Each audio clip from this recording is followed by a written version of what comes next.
Good afternoon, everybody, and welcome to the latest Work Foundation event. Today, looking at new research that we've been publishing in partnership with MS Society, looking at how we can support more people with MS to thrive in work. My name is Ben Harrison. I'm director at the Work Foundation. We're a policy think tank based at Lancaster University, and we're committed to supporting everyone to access well-paid and secure employment. And our current work programme is particularly focused on job insecurity for those who face structural disadvantage within the labour market and the interrelationship between health and work. We're meeting today to share and discuss new research that we've conducted with the MS Society, focused on how more individuals with MS can be supported to thrive in work. And the timing is obviously critical.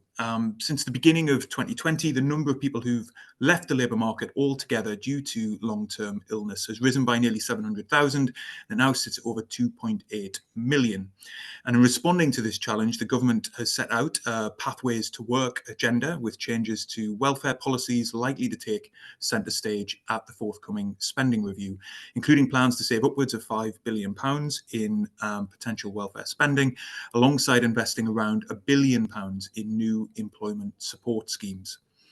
Alongside this, Sir Charlie Mayfield's review into workforce retention continues at pace and will be reporting with wider recommendations for government and employers in the autumn. And so there is a lot at stake at the moment in terms of the future of very, very relevant policy areas for those with MS who are looking to enter or remain in the labour market.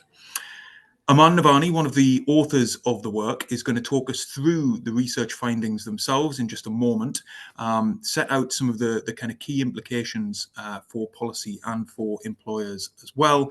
And I'm also delighted to say that we're joined by a series of expert speakers, including Dr Cara Molyneux, a senior research associate specialising in disability studies at Lancaster University, Jemma Redden, head of marketing at EvenBreak, and Ross Barrett, policy manager at MS Society. Before I hand over to Aman, just to say that we are recording the session today. If you do want to ask a question during the session, please do use the Q&A function, and I'll do my best to make sure that we get through some of those in the course of the wider discussion. For now, though, Aman, I'll hand over to you, and you can take us through some of the key findings. Thank you, Ben. I'm just going to share my screen.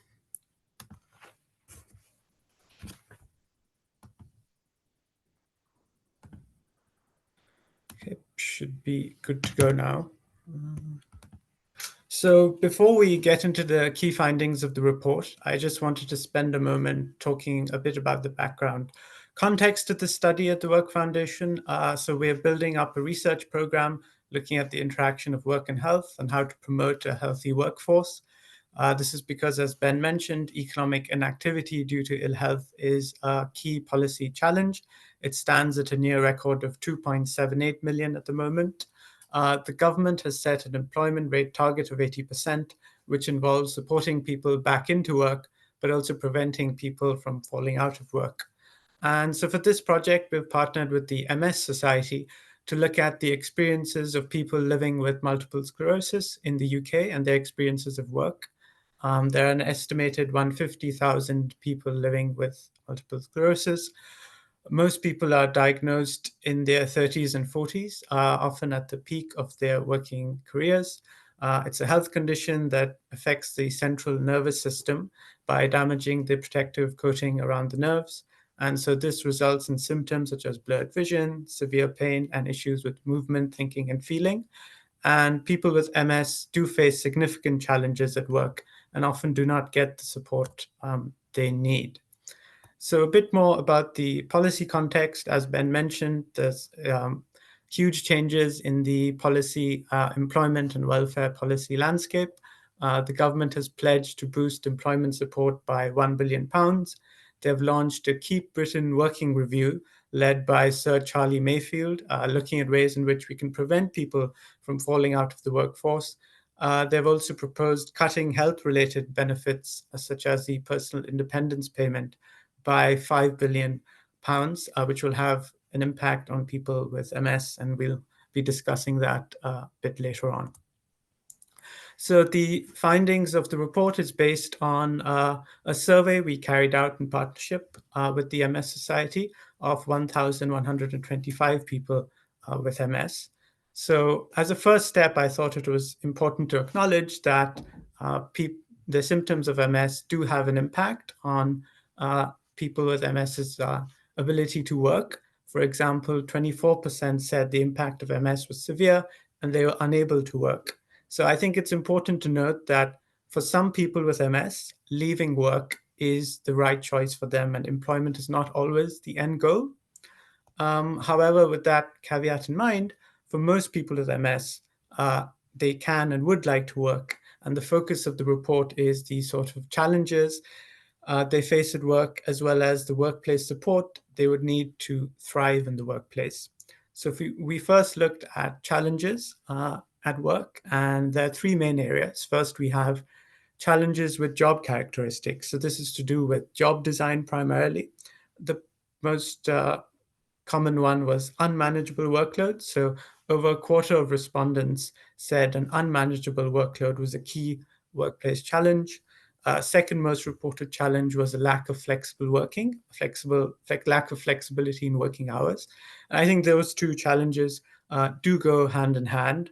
1 in 10 of our respondents did say they would like a flexible working arrangement, but had not requested one. So I think that's an important point to flag. Despite employees in the UK having the right to request flexible working, some workers may decide to withhold submitting a request. For example, if they've just joined. So making flexibility the default option would be beneficial for people with MS. Next up, we have challenges with the work environment. A quarter of people experience difficulties traveling to work. Again, a lack of workplace adjustments was crucial. For 21% of respondents, lack of workplace adjustments was key. This may include things like poor access to facilities or lack of adaptive equipment, for example. So we do know, of course, under the Equality Act, employees have a legal duty to make reasonable adjustments for disabled workers. But in practice, the process of requesting and implementing reasonable adjustments is often long and arduous, and the onus is often on the employee to challenge the employer, which is very expensive and time-consuming. Next up, we have challenges with workplace social support. So this refers to how supportive employers are, how understanding managers and colleagues are. So we can see that 48% said that a lack of employer knowledge about how MS affects working life was a key challenge, right? So it's not necessarily that the employers are not supportive, but they may lack the knowledge to adequately support people and respond to individual needs and provide tailored support. This is particularly important because MS is a fluctuating condition and symptoms may vary based on the individual. So I think specific knowledge on how MS affects working life is key. So as a result of these challenges and inadequate workplace support, 50% of our respondents who are in work said they had compromised their health by staying in a job that did not meet their MS-related needs. This is particularly acute, and 31% of respondents said they work in a job that is below their skill level.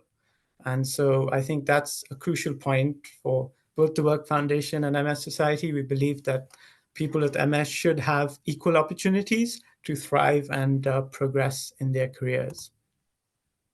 Next up, we move on to forms of workplace and employment support that were on offer. And the most common one is employers asking employees what they needed from them. So 52% said they had employers approaching them, asking them what workplace support they needed. So on one hand, employer involvement is encouraging. It shows that employers are willing to support workers. But again, it puts the onus on people with MS to spell out what adjustments they need and explain how their symptoms can potentially impact their work. So I think that if increasing employer knowledge about the symptoms of MS will enable them to be more proactive and offer more upstream health interventions and workplace support, while also remaining responsive to individual needs. I would also like to draw attention to some of the work forms of support that are less likely to be offered. So, for example, only 8% of respondents had flexibility over their job description and role. I think this is critical because the inability to change work tasks and having autonomy and lack of control at work can often lead to unmanageable workloads, which, as we saw previously, was a key workplace challenge. Only 2% of employers outlined potential progression opportunities. Again, this is really important because, as we saw on the previous slide, a third of respondents actually work in a job below their skill level. So I think these figures overall suggest that employers are willing to provide support, but they may be less willing to consider more substantial adjustments or more tailored support that could help mitigate the challenges that people with MS face. So 50% of our respondents actually left work at some points in their career. So we asked those respondents what additional forms of employment support would have helped them stay in work. So I think two crucial points here. One is that 35% said no additional support would have enabled them to stay in employment, which reinforces the point that for some people, leaving work is the right choice. However, for the majority of respondents, over 2/3, with additional forms of support, they would have been able to stay in work, right? And again, a lack of a better understanding of MS by employers would have helped them stay in work. And that's the most common form of support cited. So again, that reinforces the point about employer knowledge about MS. Lastly, we also asked respondents what government support they have accessed, and 55% said they've accessed the personal independence payment. So this is a benefit designed to help disabled people with extra living costs associated with living with a disability. It's important to note that it's not means tested, it's not tied towards your employment status. So 41% of respondents in our survey who were in work have accessed PIP. So it's extremely important for disabled people in terms of helping them to manage their health condition. So before going into the recommendations, I thought it'd be good to talk about some of the feedback we received from our respondents on their experiences, just to bring the data to life. So for example, Lily said that she has a master's degree in social work. Her main problems are cognitive, she has fatigue, and she said that her employer would have to provide her with a driver and someone to perform her IT tasks. And she said that these are not considered to be suitable adjustments. I think this reinforces the point that sort of employers need to consider individual situations, and support needs would likely vary between workers, and they have to look at forms of support on a case-by-case basis. Linda said that her job has increased in responsibility. However, the impact of the nature of her work and workload means that she can no longer work full-time without it having a major impact on her MS. And we see this quite often, right? That people with MS and disabled people in general face a trade-off between progressing in their careers and managing their health condition. And I think it's incumbent on employers, policymakers, to remove this tension as much as possible. So we have three main areas of recommendations. We have elaborated on these recommendations in the main report, but I just wanted to headline and highlight some of them here. So access to secure and flexible work, making that the default and standard practice, will be especially beneficial to people with MS. It's important to improve quality and access to in-work government and employer support. I think 28% of respondents said with better government support, they would have been able to stay in work. And the last point, ensuring all people with MS, whether in or out of work, have adequate social security support, right? So this is in the context of the government announcing £5 billion worth of cuts to health-related benefits, mainly through tightening the eligibility criteria to PIP. This will significantly impact people with MS and presents a real risk that people with MS will be forced to leave work early, which would undermine the government's own goal of increasing the employment rate. So we believe that the plans to make these cuts should be reversed, and an urgent review of how the social security system can be strengthened should be undertaken. So yeah, that's it from me. Thank you for listening. I'm going to stop sharing. Thank you very much, Aman. Really helpful. Can I ask all of our other panelists to turn their cameras on now, please, as we move into the more open part of the conversation and can offer some reflections on some of the findings there that Aman has just shared. Thank you very much, by the way, those of you who have already popped questions into the Q&A tab. I will come to those. But before we get into a more discursive session, I do just want to offer each of our panelists the opportunity to provide some initial reflections. So, Ross, I will come to you first. Thanks, Ben, and thanks to everyone who has come along today. It's been great to collaborate on this project so far and see everybody here. Yeah, so before this project, we knew that people with MS generally diagnosed between those ages of 30 and 40, right at that peak of people's working lives. And I'm sure people can imagine the things that are going on at that time with work and family and etc. And we knew some of those ad hoc conversations that we'd had with people with MS, that the systems felt set up with barriers for people with MS to overcome at work, and that felt unjust. But now with this new research, I think there's three kind of key takeaways that we at the MS Society and myself are taking from this. I think one of the things that really underpins it is that just the extent that MS can impact people's ability to work. That was something we were obviously aware of, but I think this research really shows that for some people, leaving work is the right thing to do. And whilst the focus of this research is employment that works for people with MS, I think there does need to be a recognition from the outset here as like a foundational point, not a footnote of this research, that for some people work isn't appropriate, and there needs to be recognition from government that people would need to be financially supported if they have to leave work and don't feel forced to work when it is not appropriate for them to do so. Beyond that, there was a couple of headlines that jumped out to me, and I guess two stories that really jumped out. And that was one, people wanting to work but feeling forced out because of the lack of support. And Aman mentioned the stat that half of people within this study reported at some stage in their lives they've been left a job because of factors relating to their MS. And the other, for me, is a group of people who are wanting and or feeling like they really need to work but compromising their health to do so, when they should either get the support to help them to continue working, or be able supported financially to be able to leave, to be able to protect their health. And I think that kind of impossible choice, and it's not really a choice, it's a compromise, and not a fair compromise, is something that jumped out for me.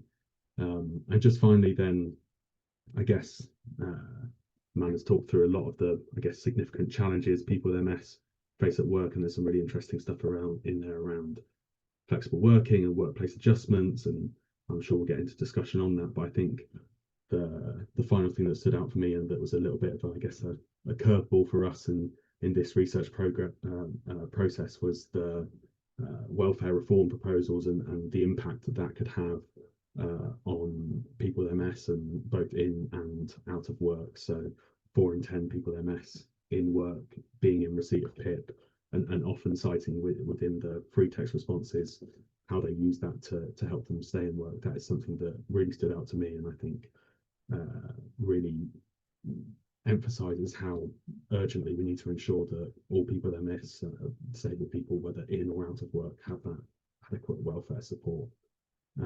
So yeah, those are the kind of key stories that jumped out to me. But I'm really keen to hear others' input and consideration of the data that they've seen, and what they think. Brilliant, thank you, Ross. Jemma, I'll come to you next. Is me trying to find the unmute button. Thanks, Ben. So not surprised by the results, having lived with relapse remittance MS for the last 18 years. I am really pleased that it talks about helping those that want to work, to thrive in work, because there is sometimes a misconception in society that people with certain conditions or health conditions generally don't want to work, and that's not the case always. There's similar experiences across many disabilities, many hidden conditions in the report, not just with people with MS, so the need for flexibility, support from both government and employers, and of course the huge fear around all of these welfare reforms. The actions that are listed in the end of the report would apply to many people, not just those with MS, so the impact could be huge. I currently work with a global disability job board, EvenBreak, a social enterprise. It's run entirely by people with disabilities and health conditions. And I've seen firsthand that many employers want to be open and inclusive. But in order for all of this to work, it needs a three-prong approach, and that is the government to provide support that works, so not 6 to 12 month waiting lists for access to work grants. It needs a willingness from the employers to change their culture and to learn, and it needs the insights from those that have lived experience. So I'm just going to end with just to say that someone who has lived experience of MS and sits in the disability employment space, I'm really thankful for what this report highlights. Brilliant, thank you, Gemma. And Cara, I'll come over to you next. Yeah, thanks, Ben. So yeah, like the previous speakers, really, I think this is a really interesting report, and it's kind of really shone a light on a lot of things that we kind of all kind of probably knew or suspected, and it kind of builds that evidence base that's much needed to kind of hopefully shape policy as we go forward through these reviews. So I think the things that really stuck out to me were around flexibility, the need for an employer to offer flexibility. And I think that cuts across different impairment groups as well, and especially for people with MS. And it's difficult to get the flexibility, even though there's a legal right now to request it, when an employer can turn around and defend it, but deny it, basically, deny giving you that flexibility by saying it's not appropriate for their business, it's unreasonable.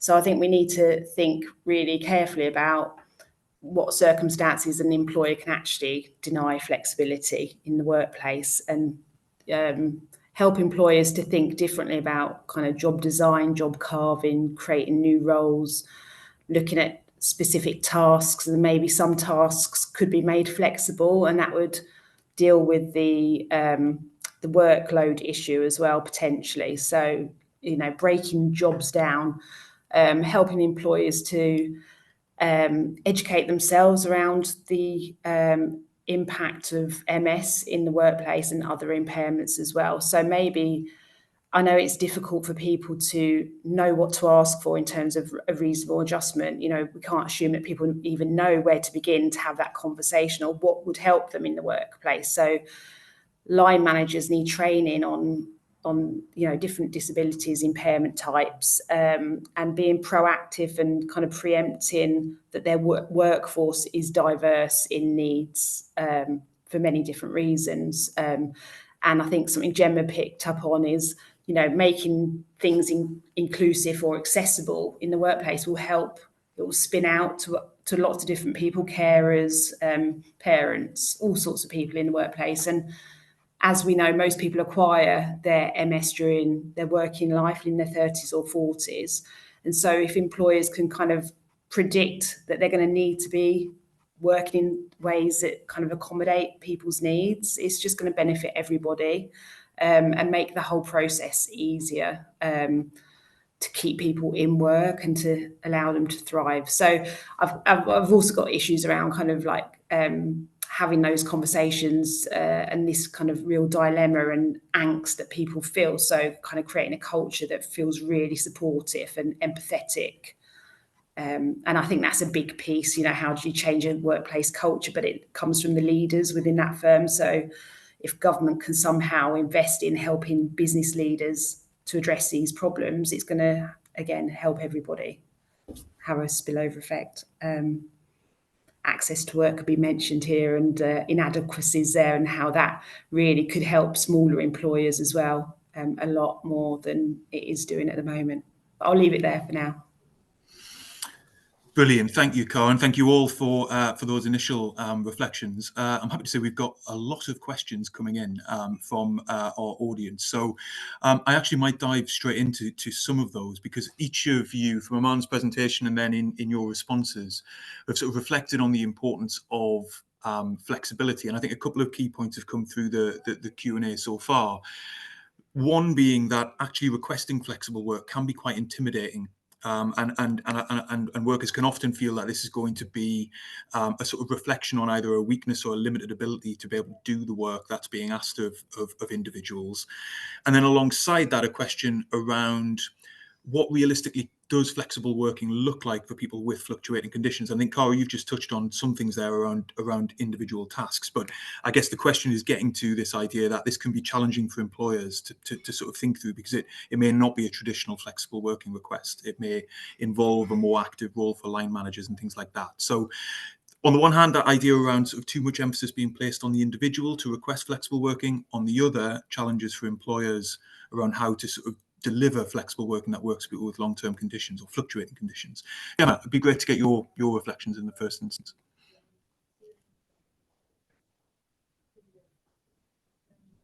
Oh, yeah.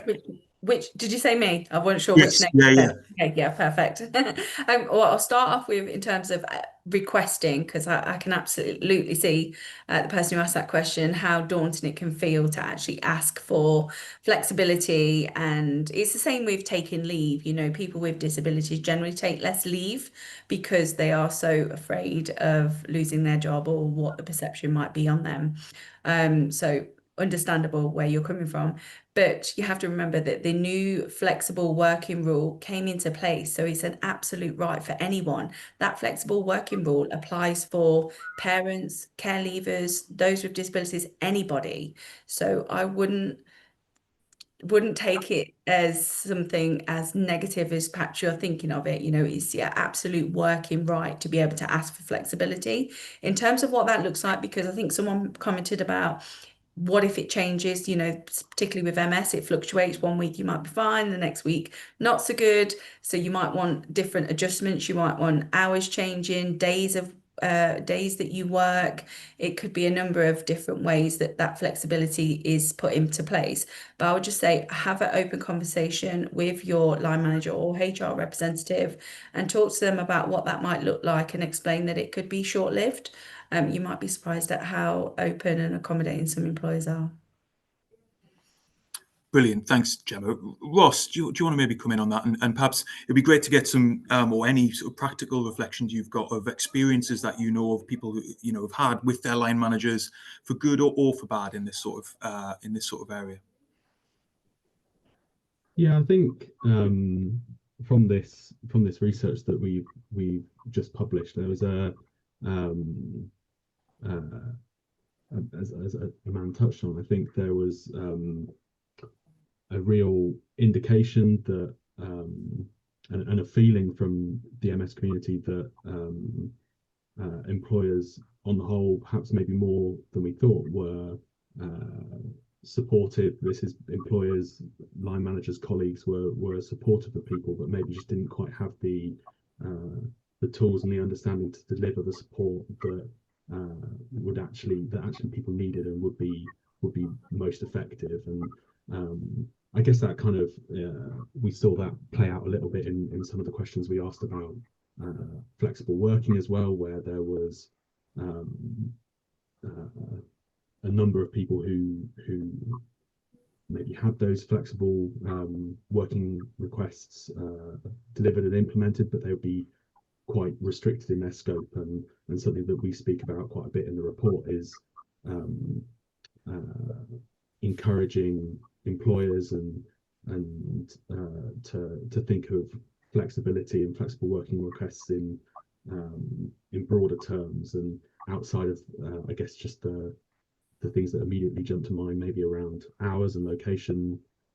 I guess notwithstanding those are still incredibly important, but considerations that can be made around tasks, job design, and the actual fundamentals of people's roles that maybe would have more of an impact for people with MS. And so yeah, that's something that we focus on. And I think the other thing that I'd flag up is, I guess it's back to that point around employer understanding and people with MS and their concerns about the level of understanding that employers have.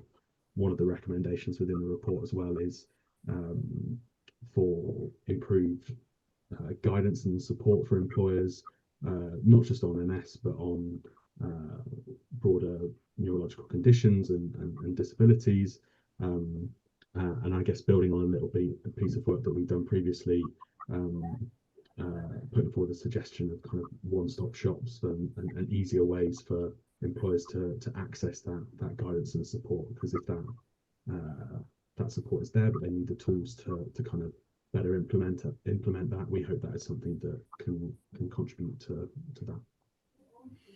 Brilliant, thanks, Ross. Cara, do you have sort of additional reflections? I know you talked about the sort of thinking about tasks and flexibility around that.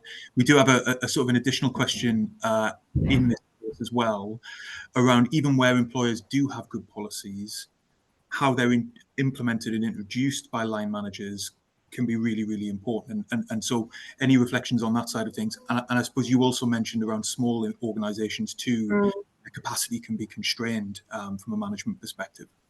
Yeah, well, interestingly, my research with smaller businesses and disabled people in general found that the informal nature and the quick response to requests was kind of a benefit for getting what you needed in terms of flexible working. And I think often in a smaller workplace where the managers know their staff quite intimately, kind of, maybe like real family kind of connections in local kind of small businesses.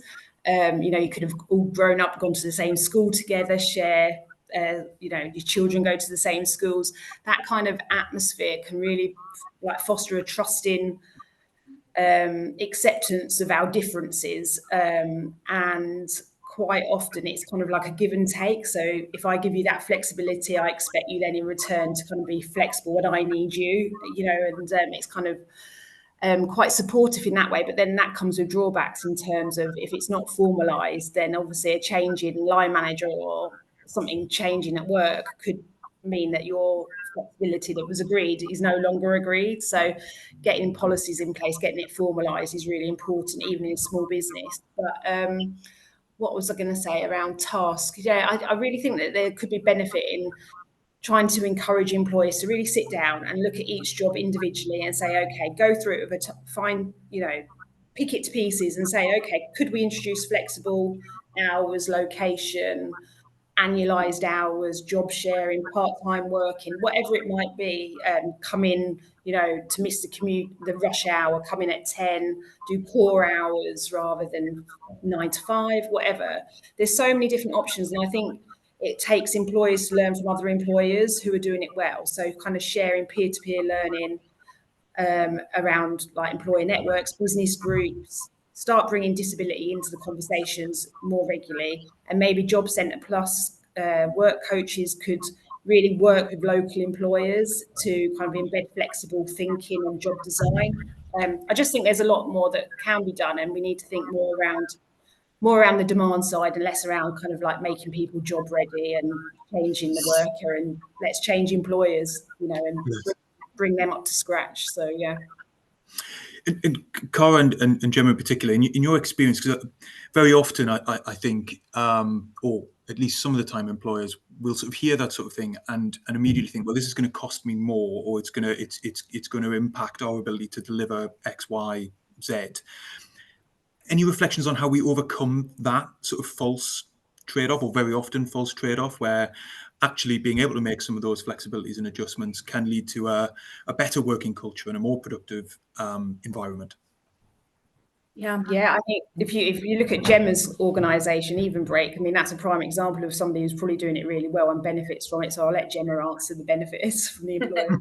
No, I was just going to say, I've actually come across a different sticking point with employers. It's that they're afraid to get things wrong. So they do nothing sometimes because they just don't want to get it wrong. So it's not necessarily about the cost. Sometimes it is the cost because they're all the perceived cost of things.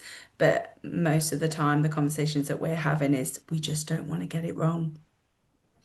So that, in a sense, is a different angle on some of the findings Aman was presenting around employer understanding. Yes, understanding of the condition, but also potentially understanding of kind of regulations and what the law says, but also the ways in which they can help within that, and sort of being educated to that, so that they don't feel frightened to take action. Yeah, absolutely.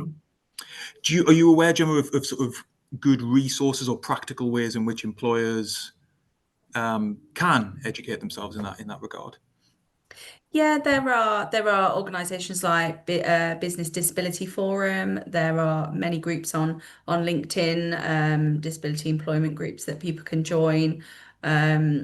Without tooting too much about EvenBreak, we also do training with line managers and internal HR resources, so people get it right. Because as you say, there's one thing to advertise a job, and then there's another to actually be inclusive during onboarding and then in the workplace.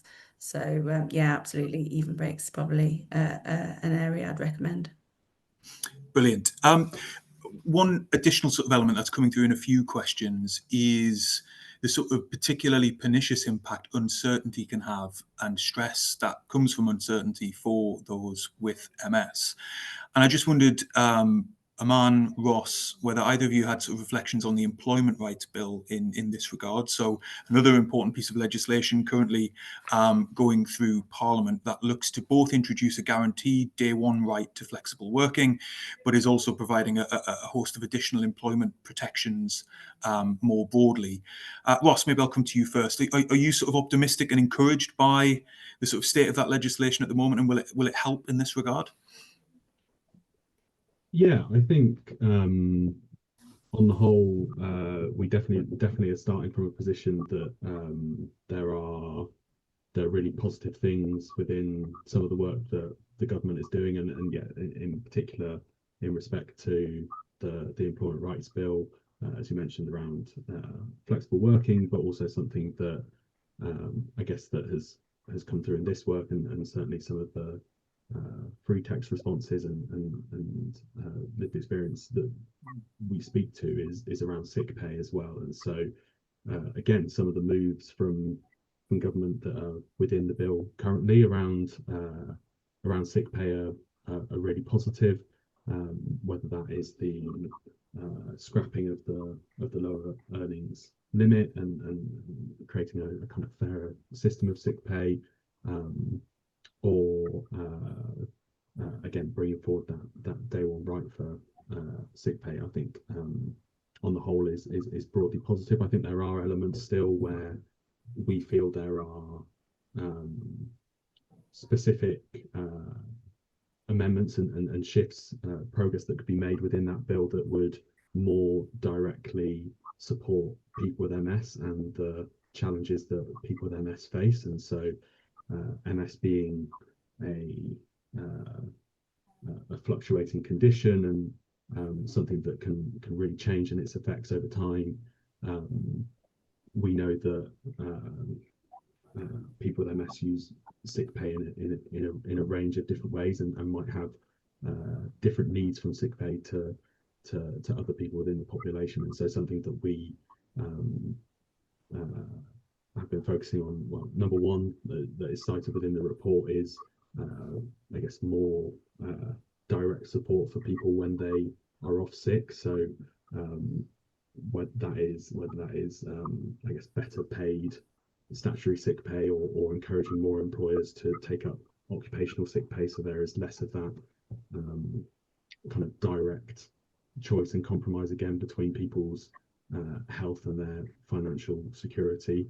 And also something that we're keen to have a conversation about is ways in which sick pay could be made more flexible. So people might be able to take sick pay within in hourly chunks rather than a flat rate, so that people could then phase their sick pay in and out of periods of leave, or when they might be heading into a period where they might be more unwell, or trying to phase back into work at the end of a period of sickness.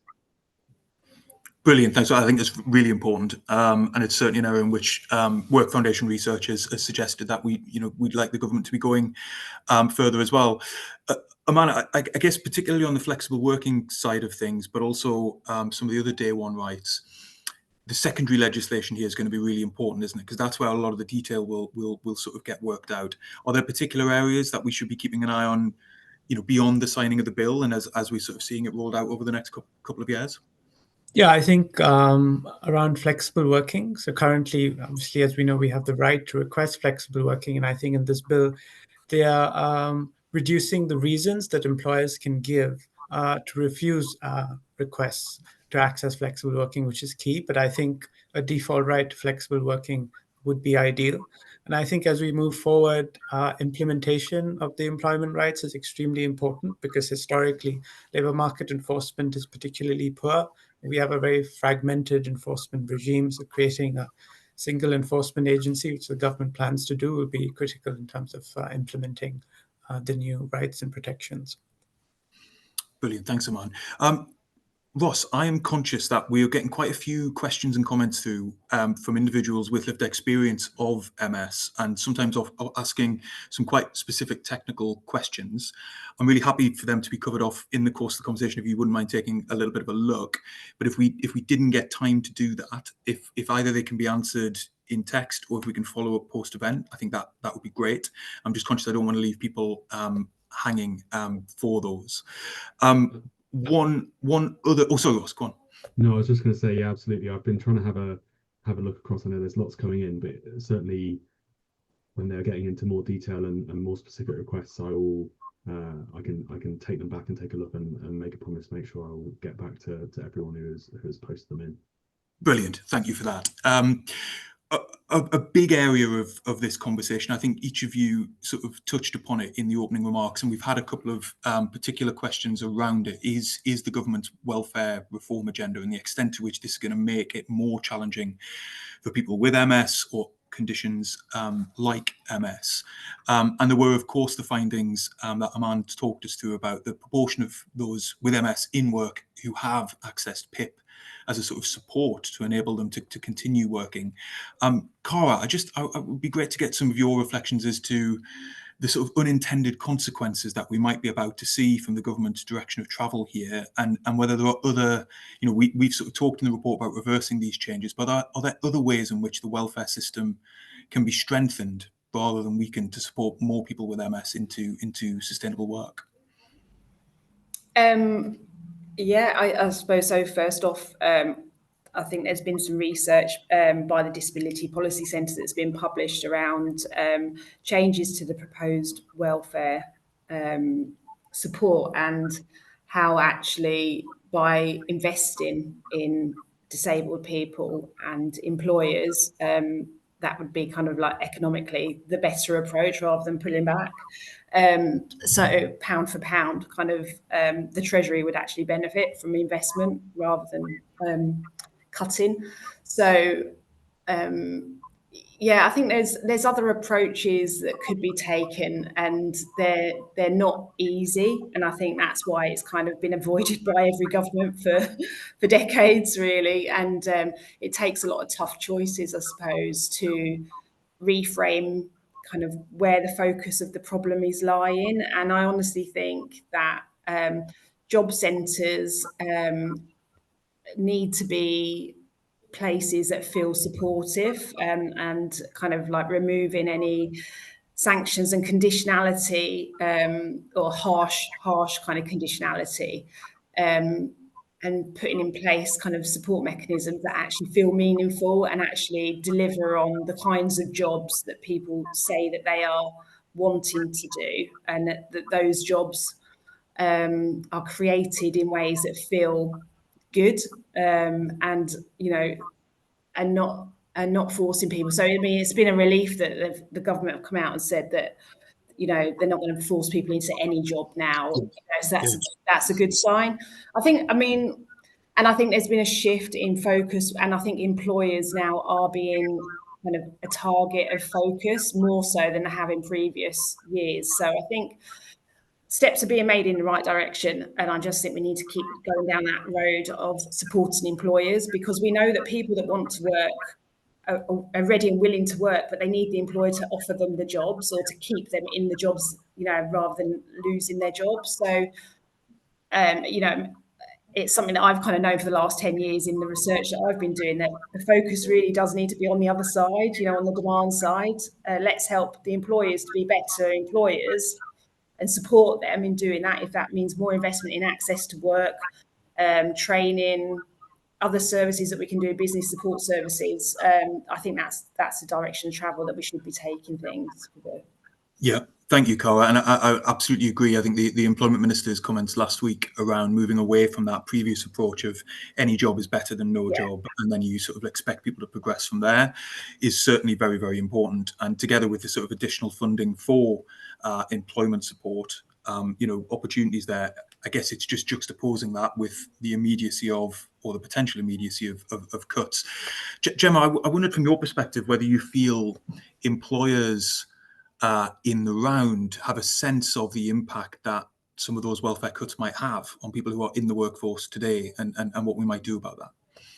Yeah, it's interesting because that came up earlier, and I made a quick note to say, how much do employers know about the welfare reforms and what that means for their employees? Because we've talked about it in some of the writings that we've done through blogs and releases about enough is enough, because people will be making decisions about whether they can afford bus fare or fuel to get to work, as opposed to feeding themselves or their children. So it is going to have a huge knock-on effect, and I'm not sure if the government are aware of that. So I have made a note, and I wonder whether there is something through employee resource groups. So internally within organisations, you'll have disability employee network groups, where I wonder whether it's being discussed there and whether they are talking about it wider than just those insular networks. So it's certainly something I've took away as an action to go and inquire with the employers that we're working with. Brilliant. Thank you, Jemma. Ross, you may be busy reviewing questions, but I just wonder whether you had any sort of reflections on this. I know you mentioned about MS Society's positions around the welfare reforms, but in addition, I suppose, any sort of practical examples of how this sort of shift can impact those with MS, and why we should be so concerned, really. Yeah, I think fundamentally, PIP is in particular is absolutely essential for people with MS. We've cited in this study the number of people in work getting PIP, but I think first of all, there's a reflection of just how important it is for people's lives, whether in or out of work. It doesn't really matter. I think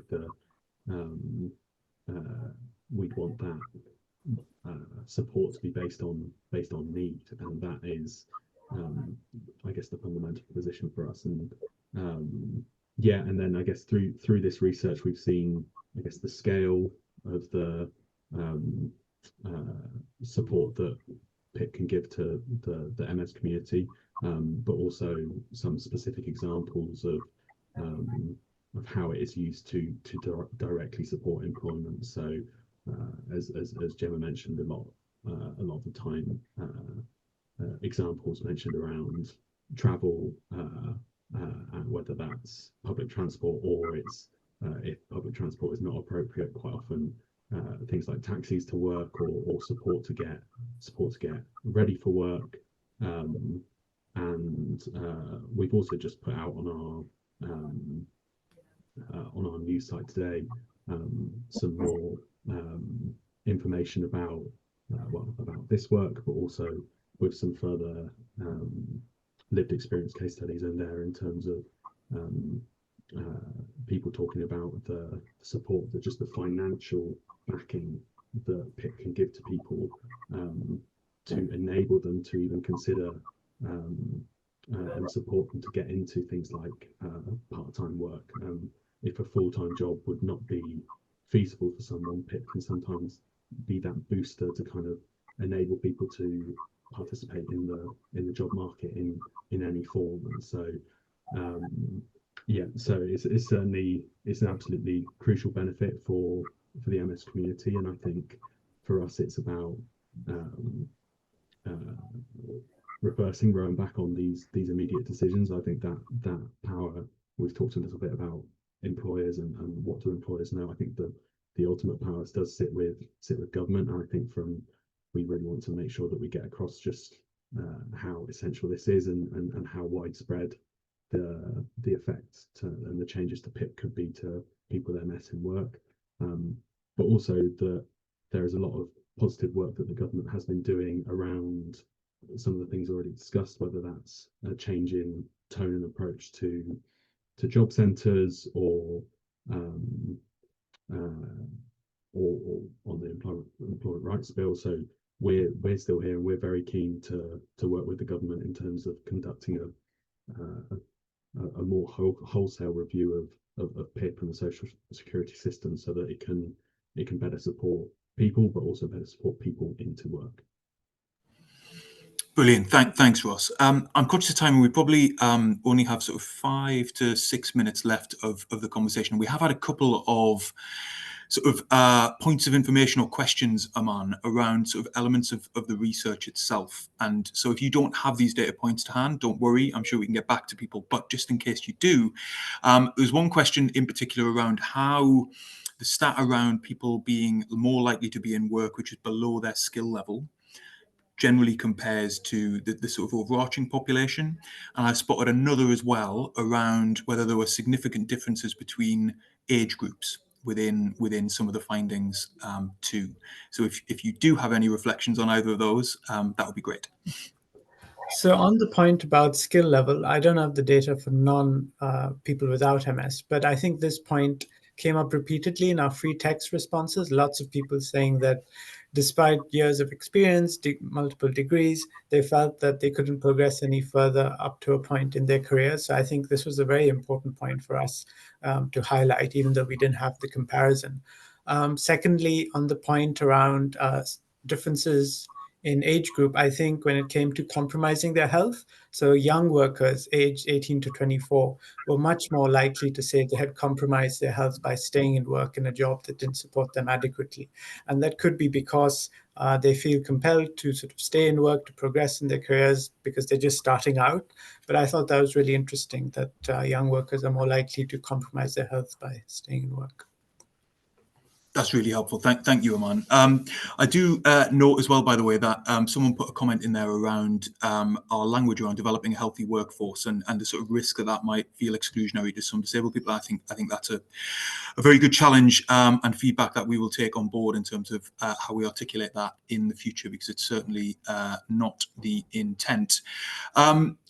We do have probably a few more minutes left, and I am conscious that we've had a couple of other reflections from those with MS, and I wondered, Ross, whether there was any responses that you had just from seeing people who were reflecting on, for example, the risk of job loss is particularly stressful for individuals, and are there sort of resources that you might be able to point people towards, or likewise sort of access to certain schemes that people have identified as well.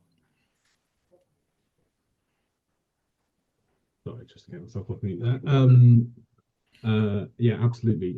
Certainly, at the MS Society, we're here to support people through MS, and from our website, first of all, that there is a whole range of information of which I can provide links and responses to in response to some of the questions on here, in terms of advice and guidance around employment and different stages of people's employment, as well as schemes and support that either we can provide or that are centrally provided from government.